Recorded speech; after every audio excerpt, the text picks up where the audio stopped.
manufacturing related question for Taiwan factory worker from the Philippine applicants.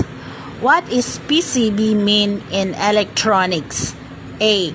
Program chart board. B.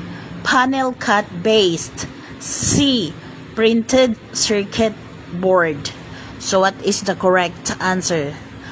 So sa lahat ng po ng hindi familiar sa electronics and semiconductor manufacturing processes, ang PCB po ay ang pinaka-importante sa lahat po ng gadgets, electronics appliances, sa lahat po ng ating mga kakailanganin, home, in the offices, in the businesses. So PCB is very, very important.